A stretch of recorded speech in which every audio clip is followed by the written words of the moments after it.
they'll just have to refresh the page, I think, when Yeah. once the audio kicks in. Yeah.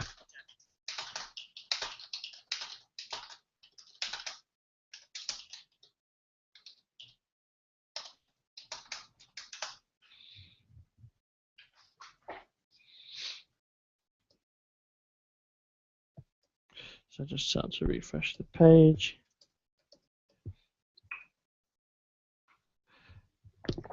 Okay, right, let's send the link out and we're all ready. The other good one was, what was it? It was NetMeeting, wasn't it? Oh yeah, I used to use that. It never worked. When I always used to spend hours setting it all up, and then when it actually came to use it, it just never worked. And you could do remote desktop through it as well. Yes.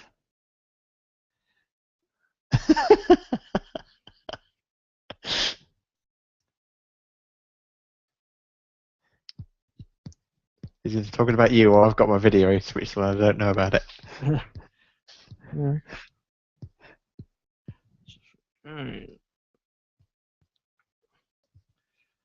Chat room. Right. Okay. I think we should be. Okay. Yeah, I have got a lumberjack shirt on today, actually. But I'm okay. Yeah. I wish I'd rather be like wear high heels, suspendies, Yeah. and a bra. Right. Okay. Good evening, Jason. Welcome to the show. Good evening, Ian. How are you? Okay. Good. I've no Gary tonight. No, I think he's out with a date with Cortana, isn't he? Well, or he's on his combat training thing to ready for his Xbox, his new Xbox. His combat build Xbox. Right. Yeah, we're no more singing. I don't think that's a very good idea. That's a way of getting rid of listeners very quickly. But on the video, you can see why commenting on my shirt. The Digital Lifestyle Show, number 464 X Factor edition. I don't know, show you how far I'd get with that, but it would make a refreshing change if somebody did anyway. Absolutely. Right. So what I want to talk about today? Oh, I think we'll talk about Windows now. We've talked about Windows for 9 for a bit, and we seem to be getting more information on that. In fact, I've just seen a couple of tweets coming out as well. So we'll talk Windows 9. What else have we got? There's some Windows phones news. Spotify free version coming to Windows Phone. Funny, we've been talking about the media services, and there's a sort of new free option for Windows Phone. Could be a streaming device from Microsoft. Talk about that, which is what I wanted. Mm-hmm. And I could talk about my post on why I switched back to Windows Phone. I think we talked about most of that on the show anyway. But we talk about that, and I played with the media player app for on the Xbox as well this week, so I can talk about my experiences on that as well. Yeah, I downloaded that app, but I'm kind of running out of things to use it with now with the home server switched off and kind of slowly moving to the cloud. It's funny, this time last year I probably would have had real need for that, but now it's less important. Yes, well, considering it only plays from USB, you really haven't got a lot of options anyway. No. But we'll talk about that as well. So, yeah. So Windows 9, Windows Threshold, we've not talked about it for a few weeks, and we're seeing more and more rumours on it. And one of the rumours being that we could see a preview of it pretty soon. Yeah, I think maybe Jo had the scoop on that one, didn't she? Towards the possibly kind of end of September, which I think is that's about right, isn't it? Given that I think they're expecting to get out in kind of spring time next year. So yeah, that's a good time. Although from what I heard, it wasn't too sure if the tech demo would just be for x86.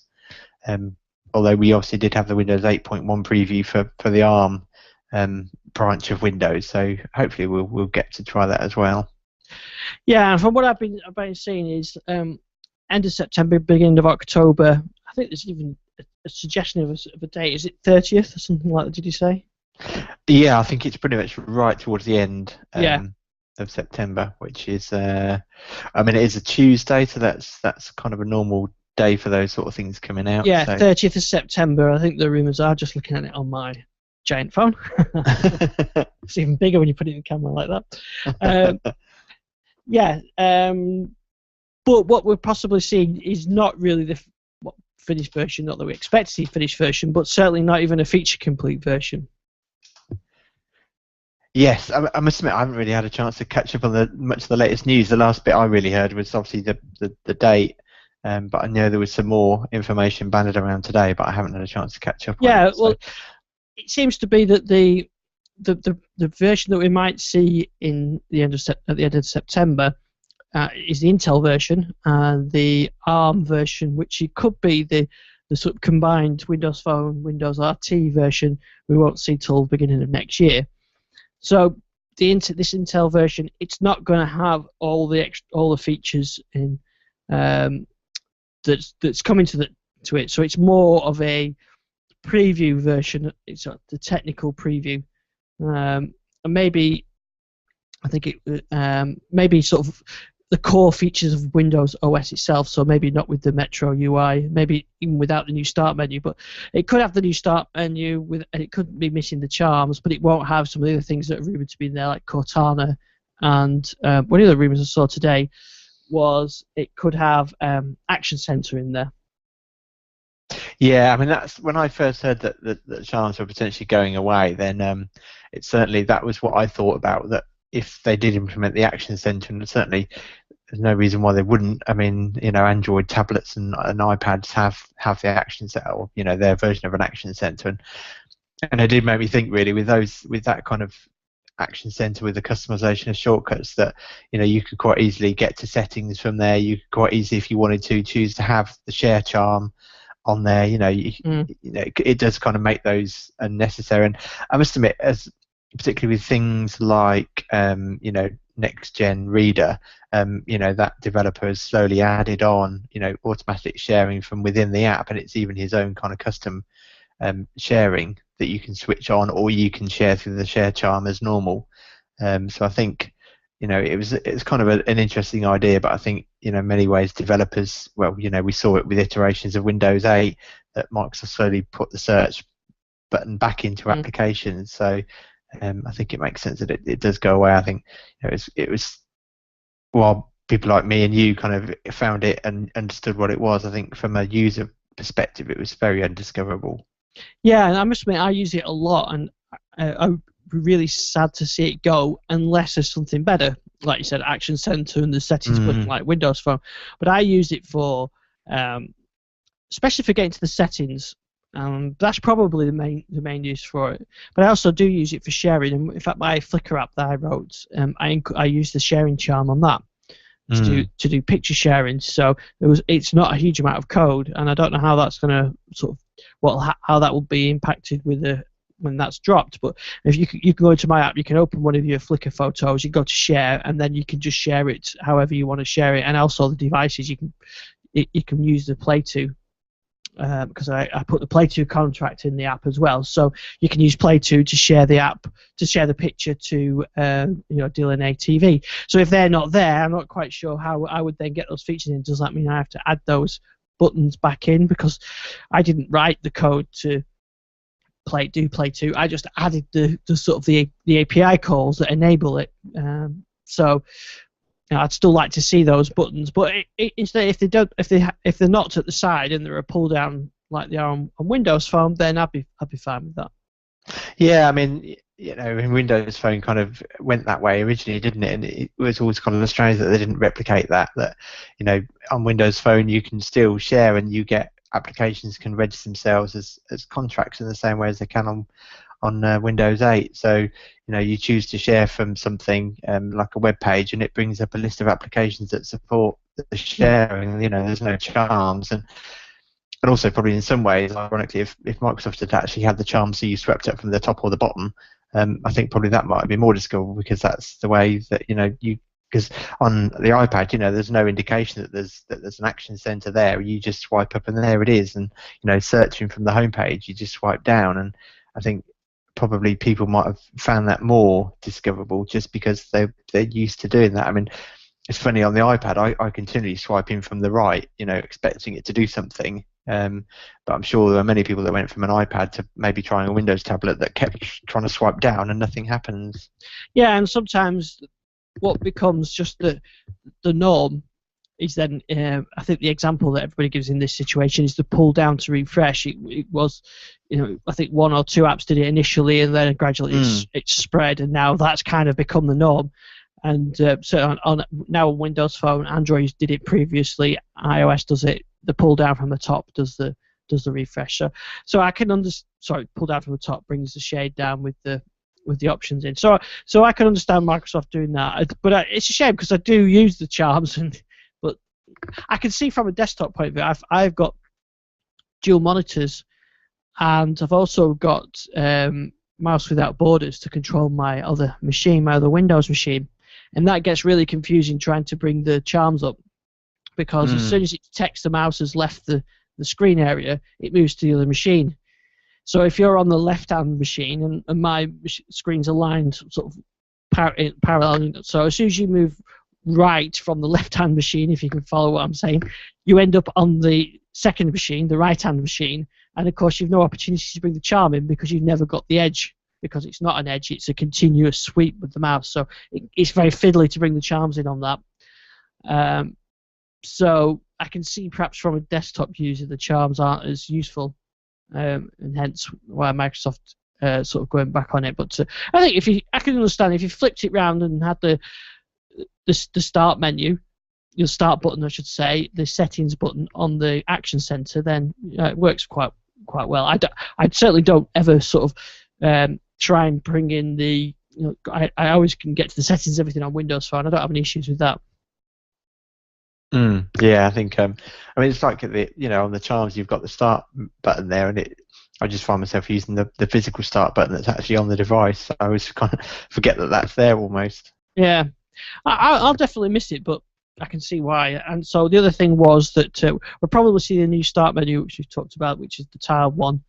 Some other things we won't see, like I said, the Action Center and Cortana integration, and I think WinBeta had a leak that it'll include interactive live tiles as well. Yeah. I mean, I know. Sorry, jumping back to. I know I've seen the rumours about it, including Cortana, and again, when I read that, for example, at the moment, I can say, when I get to the shops or when I leave work, remind me to do such and such. I'd love to be able to do a reminder, like next time I log into my tablet, remind me to do such and such. That sort of integration, and I really hope that comes. But yeah, there's certainly. I think there's certainly a lot to look forward to, and as you say, there's obviously the new start menu, and also it's going to be interesting to see what happens from the Windows Phone perspective. Yeah, and I'm just looking at another story that James Tenchwood on Twitter just posted a link to, that it may include support for 3D Ultra HD TVs and backing up and restoring data on the cloud, which that definitely makes sense. Just as you would do with your phone, you can do a backup. Yes, yeah.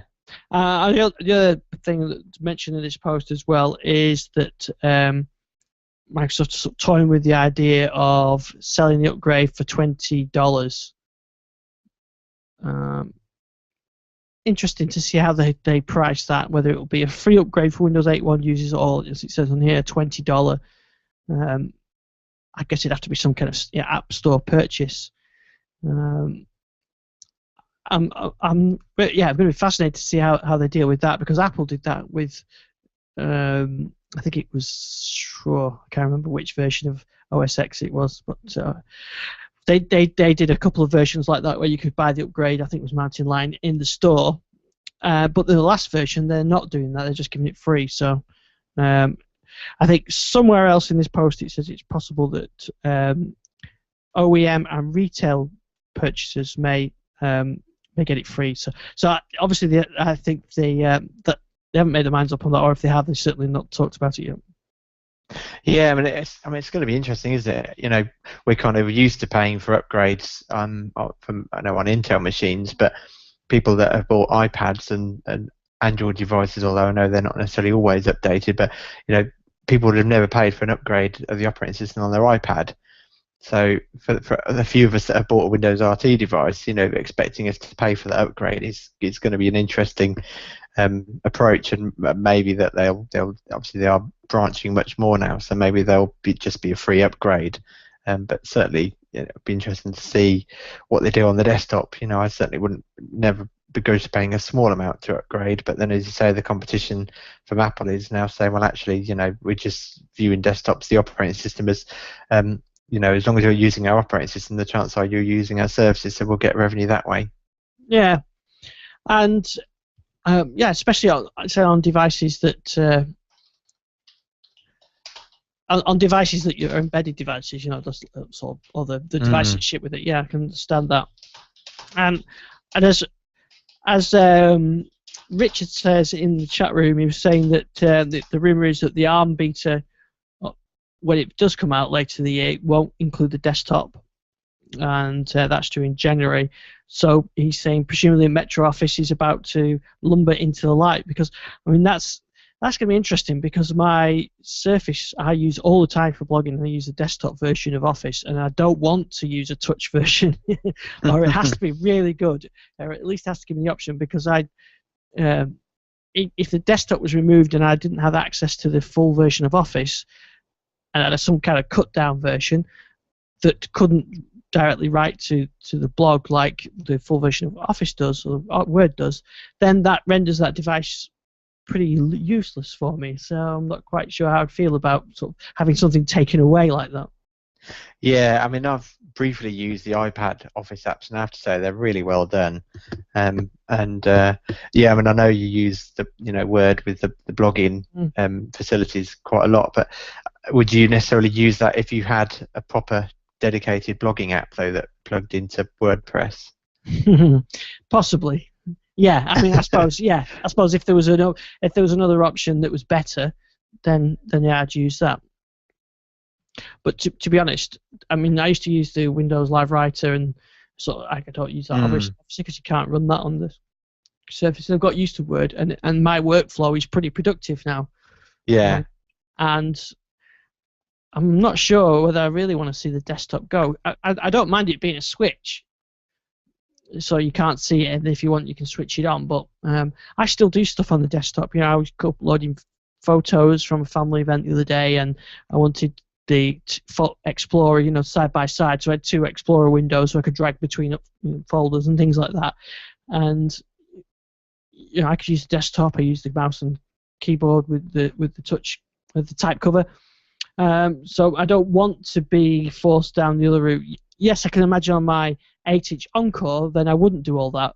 But I don't want my ARM device disabled or crippled by what this is. So I'm not sure about that. Yeah, I mean, it's definitely an interesting perspective. You know, I do exactly the same. I still, you know, if I want to get something onto my Lumia, I'll probably use Windows Explorer to access stuff on the desktop PC or something. And I have been trying to kind of, you know, stop myself doing that, because for that very reason that, you know, here I am in Explorer checking how much disk space I've got left on the drive, or you know, moving files off the hard drive onto the micro SD card, and I kind of give myself a little slap on the wrist, go, no, you know, I've got to do it the modern way, because eventually this desktop thing is going to disappear on the tablet that I use every day. So yeah, it is interesting. You know, we're so used to relying on those old tools, and you know, it's, on the one hand, you've got people saying, you know, the desktop doesn't belong on tablets, but you know, as you say, we that's the way our productivity works, because that's what we're used to with Windows. I know, you know, there's a File Manager app now for Windows Phone, and whether or not there would be something similar. And I know it's kind of interesting, really. On Windows Phone, you've got the OneDrive app and you've got this file management app. Yet on Windows 8, they've actually combined OneDrive to navigate both the file and the cloud file system. And you kind of wonder why they didn't take that same approach with Windows Phone. Yeah. Yeah, it concerns me that that I would get my Surface upgraded and suddenly lose the ability to write to WordPress, and then that's like, okay, well I've got to find something else to do to do with that now. That seems a backward step. Yeah. But I also get the feeling that if there was a touch version of Office, I'm sure it'd be great.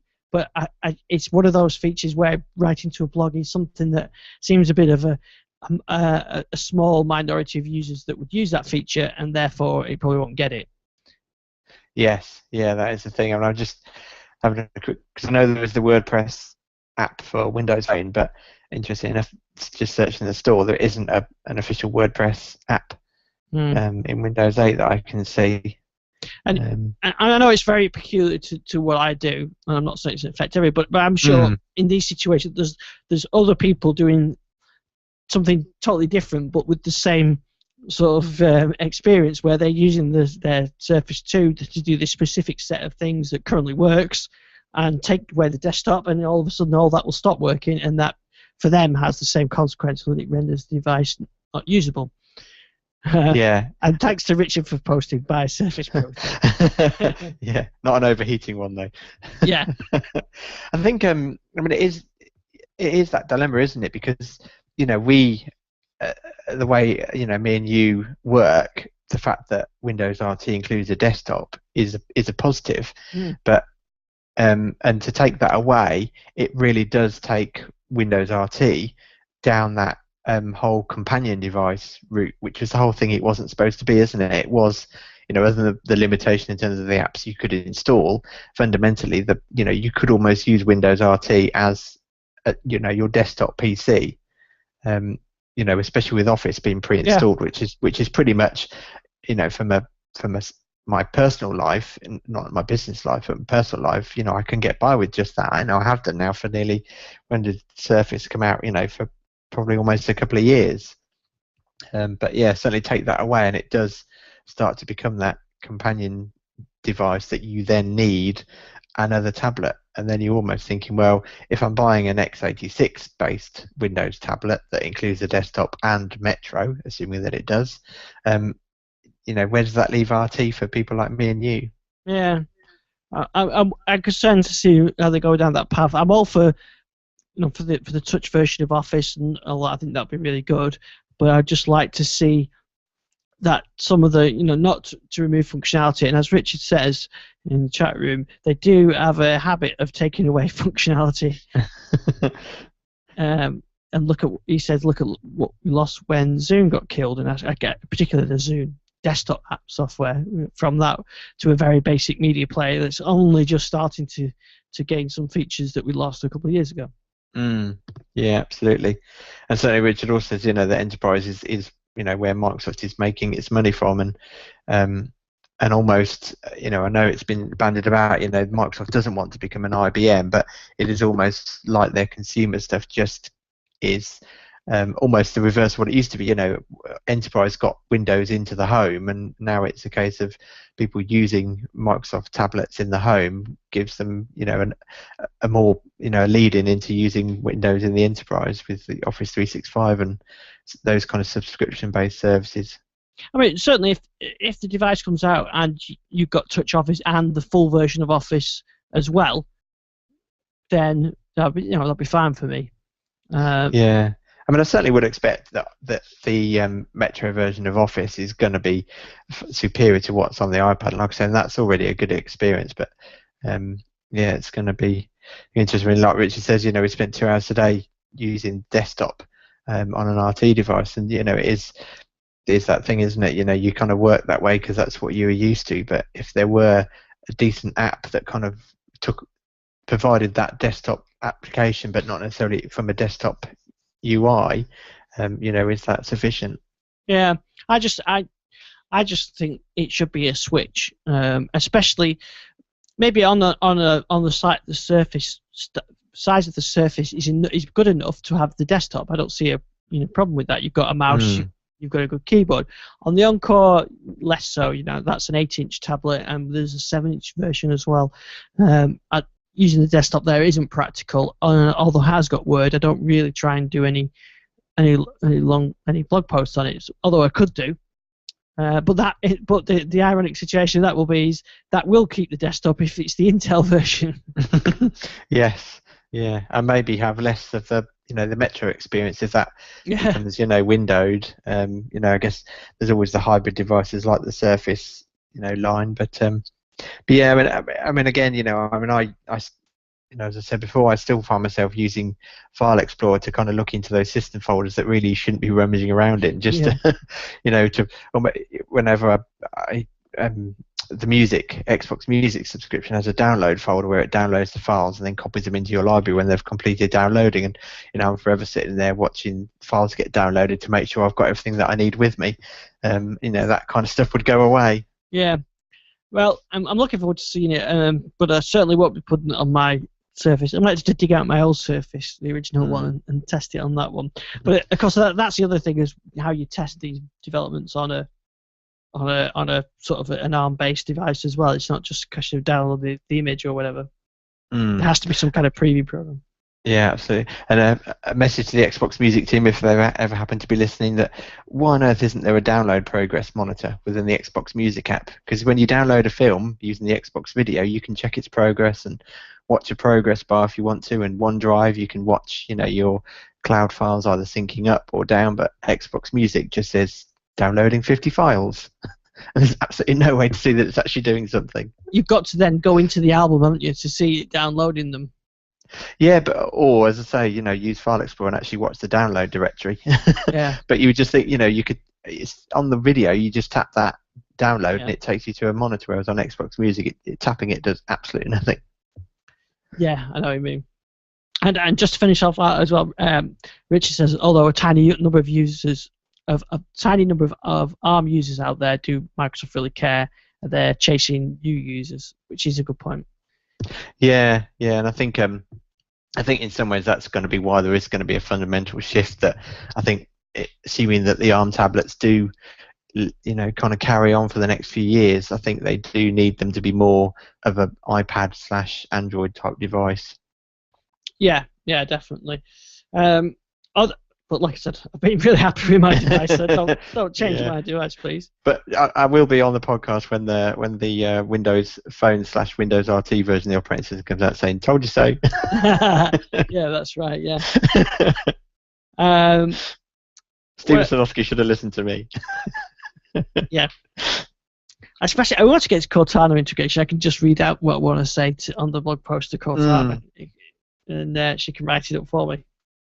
Yes, absolutely. I'll tell you one thing. There was, I think it was the All About Windows Phone people. They had, I think it's their podcast, and they always used to get, the text to speech on Windows Phone. They always used to use that to read out the show title, and I thought it was really clever. So we get Cortana to do the whole show for us. Yeah. Discuss the podcast this week. Right, so some other stuff I wanted to talk about. Now, this goes back to something we talked about a few weeks ago now. I think it was in June, where I said that I'd like to see Microsoft release a set-top box. At the time, I said it, a £99 set-top box to compete with the Apple TV and Chromecast and Roku and whatever, as a way of introducing people to Microsoft's ecosystem of video and music, without them having to have a £400 Xbox. Well, it looks like Microsoft may be thinking about something along those lines, because they've just pushed a Miracast streaming dongle through the FCC, the American approval, wireless device, electronic device approval process. Yeah, I saw that. I'm still not convinced that Miracast is a good solution. I mean, it certainly works great, and I've got one of the Netgear devices that I played around with, and it works, and it works really well. And you can get a video playing through Xbox Video up on a big TV screen, and it's absolutely great until you turn off the device that's streaming it. And because it's an extended screen, it turns off as well. Yeah, that's what I kind of said in the post. Many people were positioning the story as Microsoft released a Chromecast competitor, but I don't really see it as that. I see it more as just as a second screen or you don't have a second screen, but just a screen sending method for TVs that don't have Miracast built into them. And like you said, you can't. It's mirroring. It's not, unless they've got something else built into it that it does support video streaming without the original device doing it. Then it is just screen mirroring or screen sending, and not like Chromecast. Because on Chromecast, you can, on your phone, you can say, okay, I'm watching this video on Netflix or YouTube, and say I want to watch this on TV, and it hands it off to the device and says, okay, play this, and then you can then go and do something else with your phone or switch it off or whatever. But as you say, if it's screen sending, that's not going to be the case. The other thing is as well, I noticed it's actually the FCC approval was pushed through by or was submitted by Nokia Mobile from Finland. So this is not a Redmond product. So I see this as maybe an accessory for Windows Phone that would have been at the time. Maybe it's been in development for some time. So it's actually a Nokia accessory for Nokia Lumia phones for sharing your screen, and it's not come from Microsoft. It's come from what was Nokia. Yeah, because I think Windows Phone 8.1 added Miracast support to Windows Phone, didn't it? So I think from that perspective, being able to use your phone to then, use a massive HD TV as a second screen for, flicking through slideshows of photos, or, doing PowerPoint presentations. I could see people rocking up to a meeting with a Windows Phone and a Miracast dongle, and using a big screen or a projector to then, put it onto the screen. And just, as you say, it's the strength of Chromecast, the fact you can hand off the stream to the actual device, whereas Miracast, it is literally just mirroring to a second display. So I don't think it's necessarily that consumer orientated. I think I naively, when I had the Netgear up and running, I actually turned off the tablet, actually expecting it to still carry on playing. That's what I really thought it was going to do, but that's not the way it works. Yeah. So I suspect we may see this launched at a Nokia or Microsoft Mobile event, and I think there's a possibility of one next week, isn't there, for the IFA, which is going to be maybe the 8:30 launch.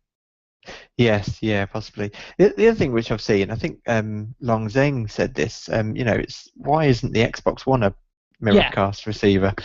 Just it seems like a strange omission.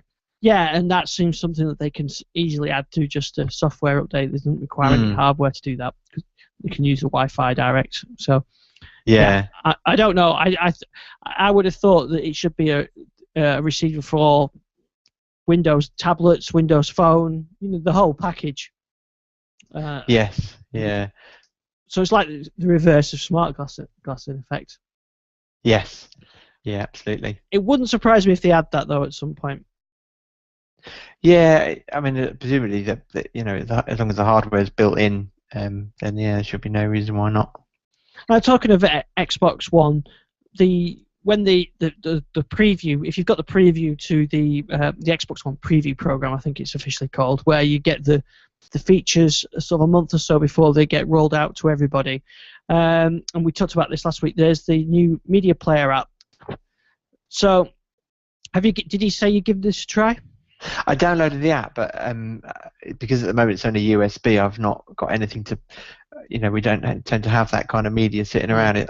Most of it I'm trying to get up onto OneDrive. So I think, as I said, at the start of the show, if this had come out a year ago, then I probably might have had a use for it. But at the moment, it's not something that I've got a particular use case for. So I thought I'd give it a try. I downloaded it. It's very basic, to say the least. It's a file browser, and then once you then pick on a file that it can play, it'll play it. If it's music, it'll play it as music. If it's video or photo, it'll play it as a video. So I thought I'd try a few different things. Now, I do have an external USB 3 drive that I stick various bits and pieces on it, and I also put some videos on there. So I thought I'd give this a try. So the first thing I discovered, I put the drive in, and it actually comes up and says an external drive's connected. Do you want to? And then you can launch the app, and I launched the app, and it browses it through the file browser. But when I went into my movies folder, it was coming up, no access to this location. No help, no, this is how you can fix this, or this is, here's a link to an article to help you fix this. That was it. Just said no access to this location, which I thought was really strange because it would read. I've got a folder with ISO images, Windows 7, Windows 8, whatever I've downloaded from SDN. So it would read that folder, it wouldn't read this other one. So anyway, I took the device out, put it in my PC, and looked at the security settings, and there were some differences, and a lot of user accounts are tied to it. And I think possibly the reason was the video folder, or the movies folder, was tied to my Windows Live account, or my Windows Microsoft account. Mm-hmm. So I did the very unsecure thing of just edited the access and gave the everyone group full access to the folder. But actually, you don't need to. You can just give it read access. But as it's just a few DVDs that I've copied off this server down here, there's very little. So I'm not really worried too much about security. So I gave the everyone account access to the folder, put it back in the Xbox One, and it could see the drive then. So that's how you fix it. You just have to alter your access level. I just thought it was a bit strange. There was no help or guidance. I know it's a preview, but it would have been nice because to at least point you in the right direction. Anyway, so once I got that fixed, I opened the movies folder, and this folder on my server had some MP4s on there, some AVIs, some MKV files, and it had a few sort of DVD rip type folders which I copied. So the DVD ones played fine, the MKV played fine, the AVIs played fine. So everything played really, but like I said, it's very basic. You just pointed at, you pick, say, the MP4 file and it will play it. You can't do anything. The audio pass-throughs, the 5.1 seem to work, but you can't change the audio tracks. There's no settings. It just plays. You can fast forward and rewind, and that's it. So I actually tried it with on my VideoBox server. I copied a Blu-ray folder. It was a 3D Blu-ray. So I copied that. So the VideoBox machine just rips it. I copied the whole folder, all 90 odd gig of this folder, onto the drive. Put that onto the Xbox One. And again, it could see the folders, and I could get it to play the stream. The Blu-rays have got a stream folder with the data in. I get it to play that, but it was playing it with French audio. Oh, right. Now, and there's no option to change the audio.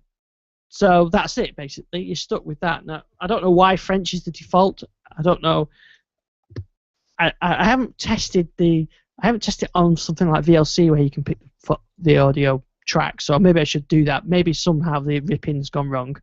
But anyway, that was it. Now I couldn't get it into 3D mode either because it was just playing the raw stream, and I'm not sure whether I've got to find the options.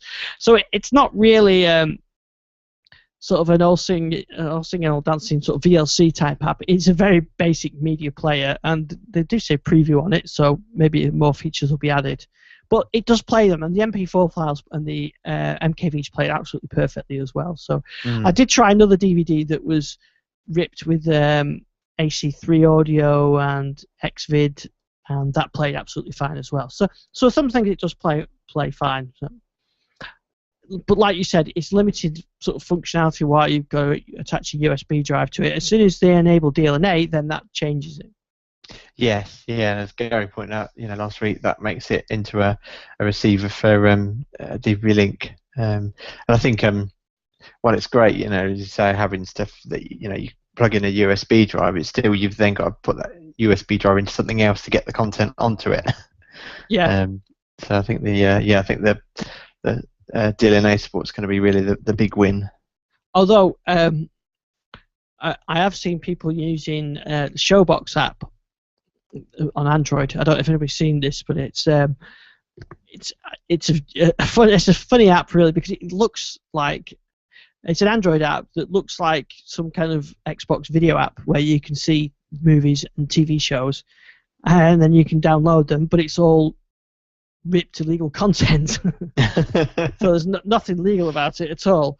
But I don't know where this content comes from, and that's why I don't really like it. But I've seen some guys at work using it, and they just download all sorts of movies off it. You end up with them on your phone, and you've got to copy them to something else to watch. But theoretically, it would be possible, I guess, to plug your phone in via the USB cable and play them off there as well. So considering it plays MKVs as well, this media player app does seem to be pretty good for anybody using pirated content. Yes, yeah, which it's quite a strange concept given Microsoft's normal kind of, they tend to keep well away from that. Yeah. So anyway, if you get the message, but I've included a little video as well, so the link for that in the show notes, so you can have a look at that. But yeah, it's good to see Microsoft add the media functionality. I mean, I was surprised when I did because I think that the TV dongle announcement, the media app, and BBC iPlayer all came out within a relatively short space of time. And the TV dongle post got a lot more hits than the iPlayer, and I'm surprised at that. I thought more people would be interested in streaming media from iPlayer than they would be sticking a TV tune in there. But just from the number of hits on the post, that's not the case. Yeah, particularly with it not including recording or scheduling functionality. So just the fact that it's just a pure dongle does make it quite an odd one. Although, as I said, I had mixed results with the HDMI pass-through, in that I had to make sure that the TV box was switched on first before the Xbox One. So at least with the TV dongle, at least you haven't got that.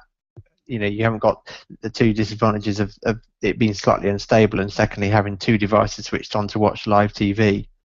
I'm still really surprised at Microsoft of making the TV dongle.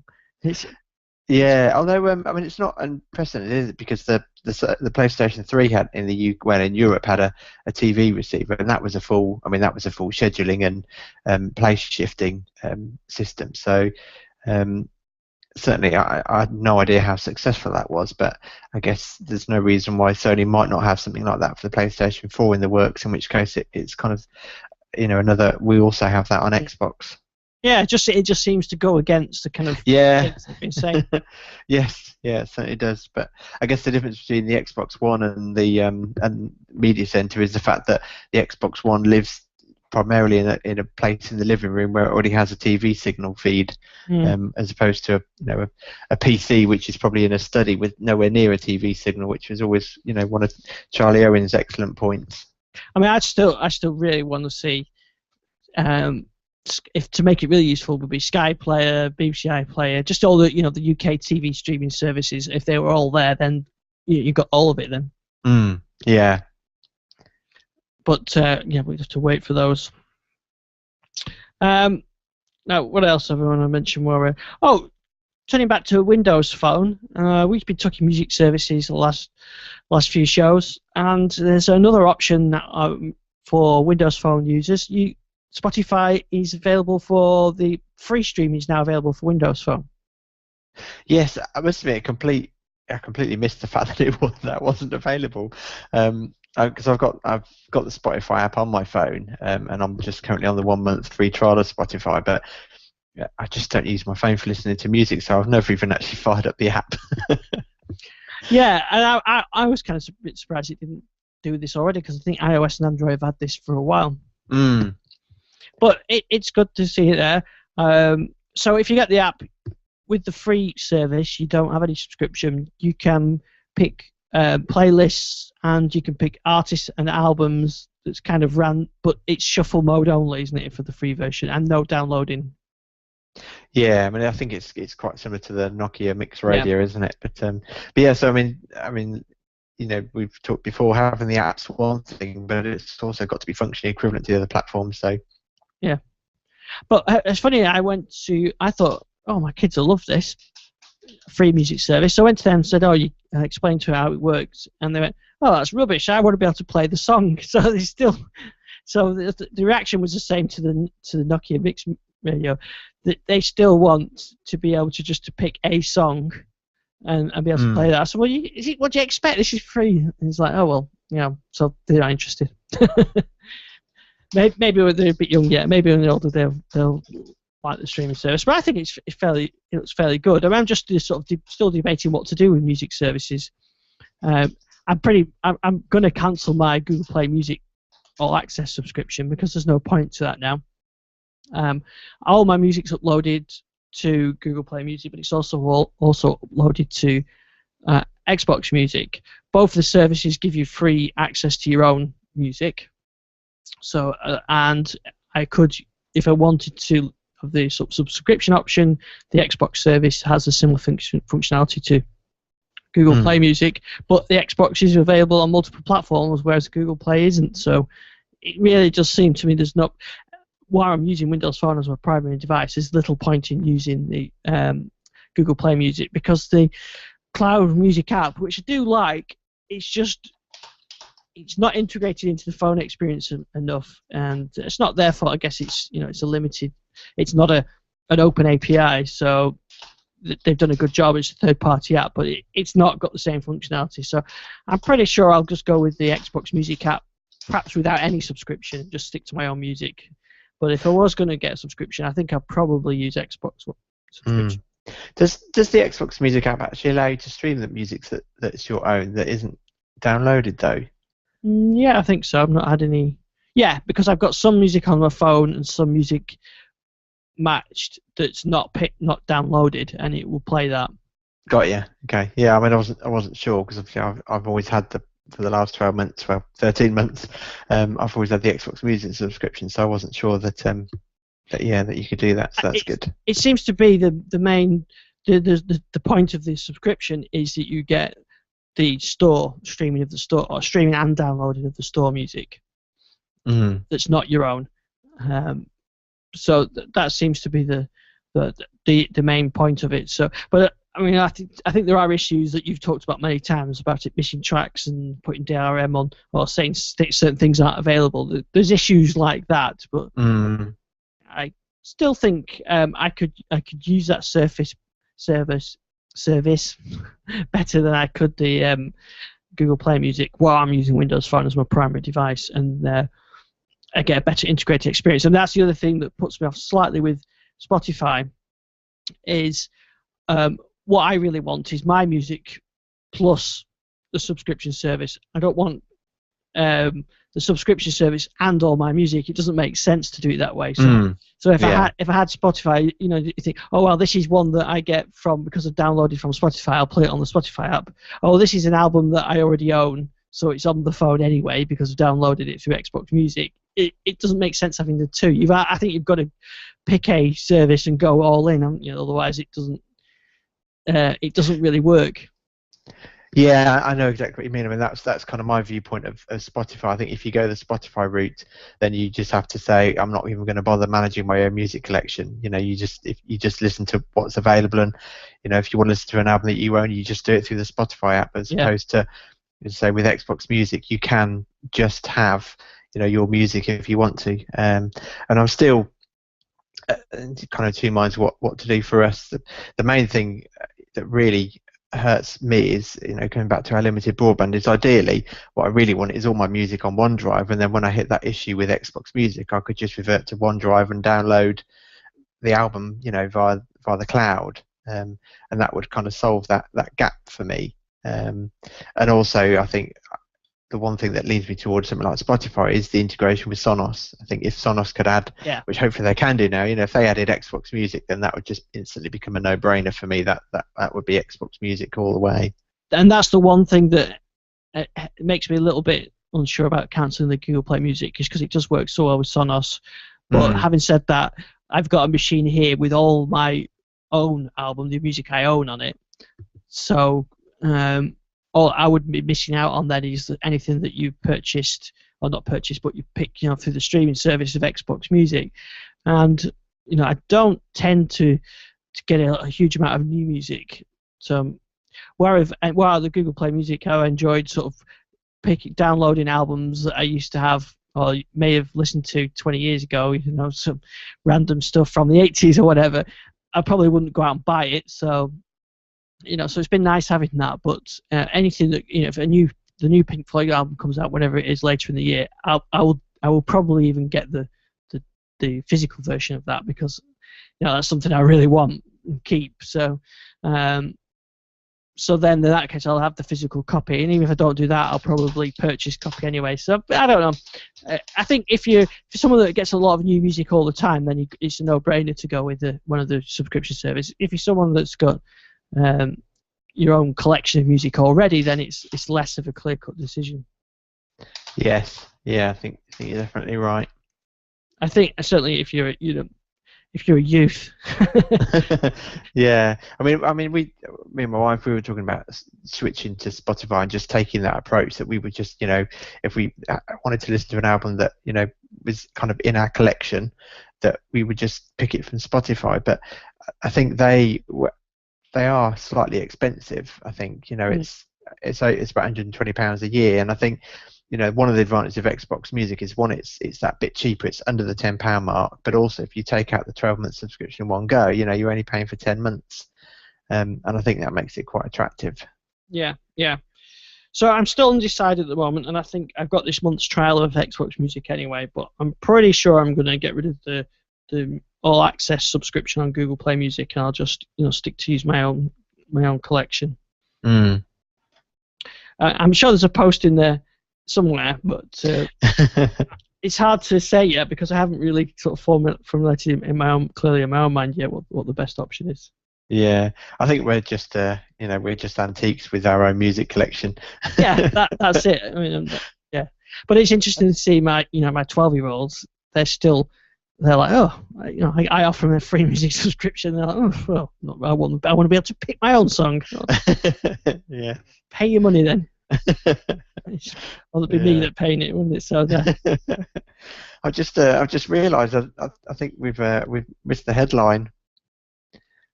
Okay. I think the HTC announcement was after last week's show, wasn't it? Oh, was it?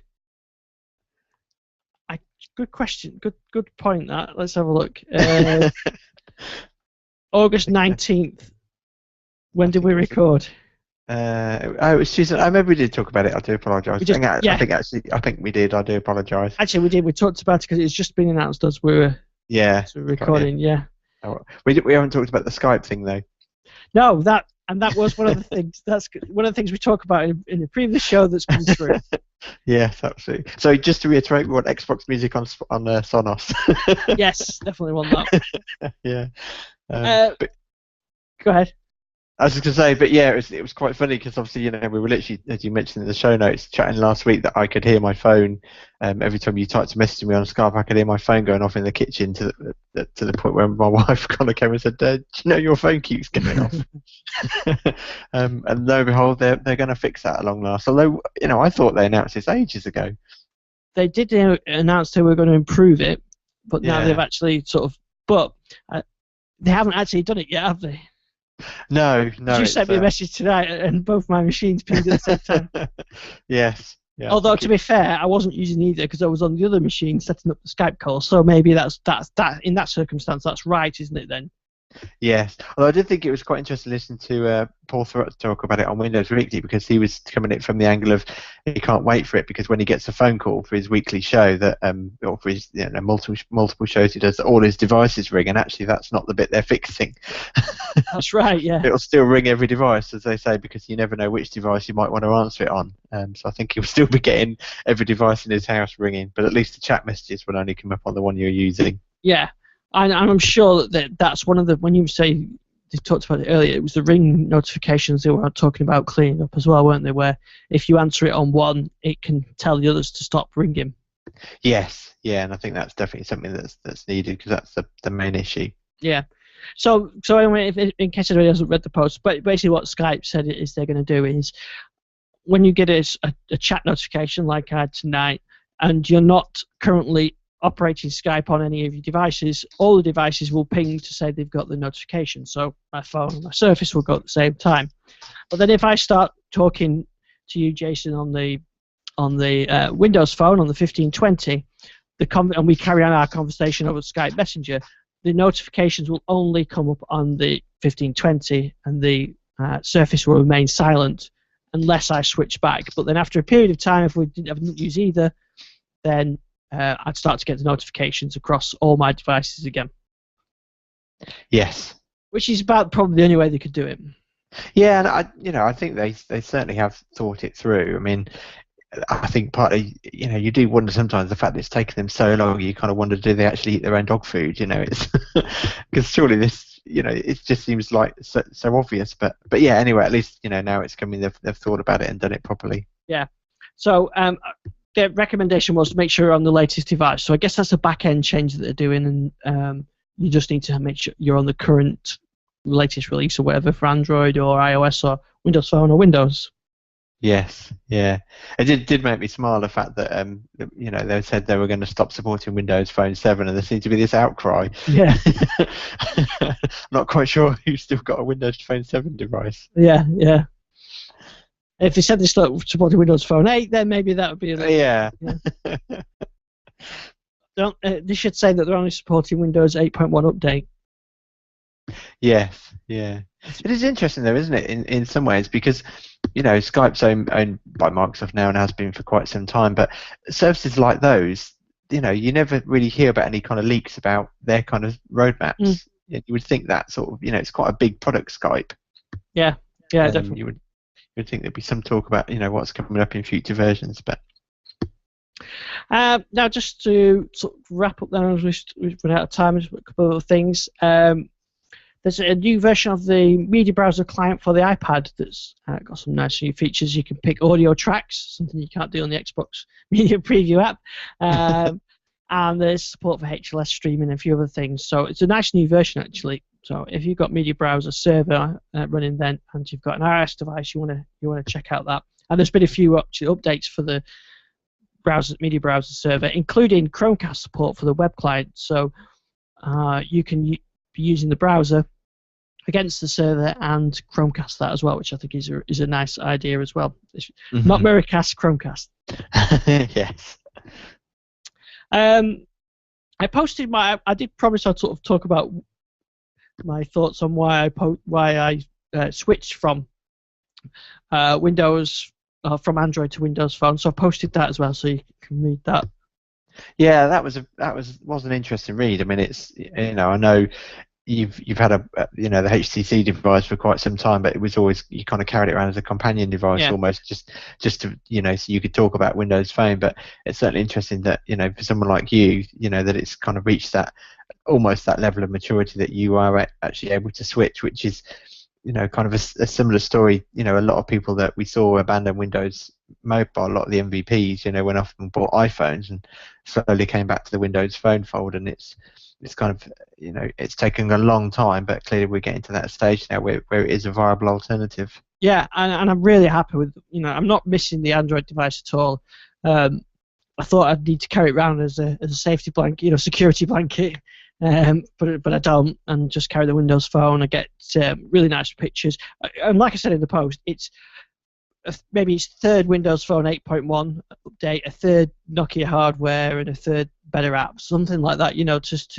That's made it pushed it over the edge. Yeah, and then Richard Hay, Winobs on Twitter, he had an interesting post about, is the app gap now just a perceived one as opposed to a reality? And I thought he did make some excellent points. But I think I kind of mentioned to him that for me the one gap is Sonos, and you only need a gap like that, and that's quite a significant one. But I do feel that we are improving slowly. But that I think it does still exist. Yeah, and I think it's always going to be an issue, especially with anybody with an American US focus. Something like Spotify, Sonos. If they look at it, the American market, it's not good for Windows Phone. But then if you look at UK adoption, it's much better. So if you're a UK, maybe if you're UK based, it would look a better proposition than it would if you're US based. And it depends on which market your focus is on. Yeah. I did. I know there's an advert out for the Lumia 930. And it's interesting how it's kind of almost got a business-like feel to the advert, as opposed to the current. I don't know if you've seen it, the current LG advert, which is all kind of rock music and demonstrating the features of the phone and the size of the screen and the size of the battery, and it's all very much kind of the technology rather than the use. Yeah. I've seen the Windows Phone advert on the seriously one, isn't it? Yeah, and I just wondered whether or not that kind of advert. And I know Windows Phone has taken a switch, possibly through necessity, that it is now more, they're kind of going back to the roots of targeting at business users. But I just can't imagine an advert like that catching the eye of a consumer. Yeah, possibly. Yeah. Although I've seen a lot of people with them now, consumers. My dad's got one. And it's nothing, he's never talked to me about it. It's just, it must have just been a good price when we went in the store and got it. Yeah, that's a massive shift, isn't it, for someone that, just to go into a store and pick one up without any preconceptions. It proves there's life in us yet. Yeah, absolutely. And on that positive note, we'll wrap up for this week. So I think we'll be back next Tuesday evening. Gary will probably be at IFA next week, so he'll be back the week after to talk to us about IFA. But we'll be here next Tuesday evening. So give us your Twitter. I'm at Database Chase. And thanks to everybody in the chat room. Some good comments in there tonight. Yes, so we'll be back next week. It's an update at last. Yeah. And link for everything we've talked about in the show notes. We'll see you then. Yeah. Cheers. Bye. Excellent stuff. Right.